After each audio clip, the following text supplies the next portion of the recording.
திரைப்பட பயிற்சி கல்லூரியில் படிக்கும்போது பாலுமகேந்திரா உங்களுடைய சீனியராக இருந்தாரா? இருந்தது. பாலமகேந்திரா வந்து எனக்கு 2 வருஷம் சீனியர்.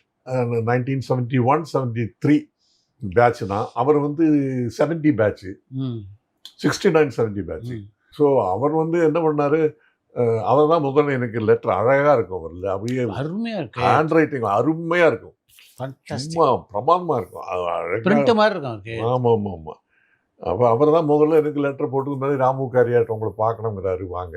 அப்படி தான் அப்படியே மலையாளத்தில் அப்படியே ஸ்டார்ட் ஆகி அங்கேயே நிறைய படங்கள் மலையாளத்தில் பண்ணியிருக்கேன். டைமில் எல்லா டாப் டைரக்டர்ஸும் ராமு காரியாட்டை பொறுத்தவரையில் இவஸ் a great director.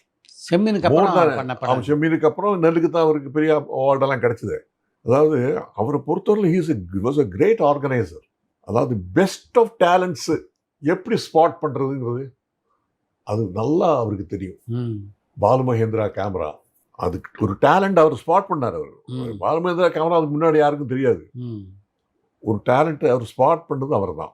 வடநாட்டிலிருந்து Salil Chowdhury music கூட்டி வந்தார், மலையாளத்துக்கு இன்ட்ரடியூஸ் பண்ணது அவர் தான். Rishikesh Mukherjee editing. Rishikesh Mukherjee great man. அவர் எடிட் பண்ண சொல்லி ஒரு படத்துக்கு அது ரொம்ப அருமையான செட்டப்பு, அந்த அவ்வளவு ஸ்ட்ராங் ஒரு செட்டப்பு கொடுத்து அந்த படத்தை பூஸ்ட் பண்ணுறது, அந்த ஒரு கெப்பாசிட்டி இருக்கு பாருங்க.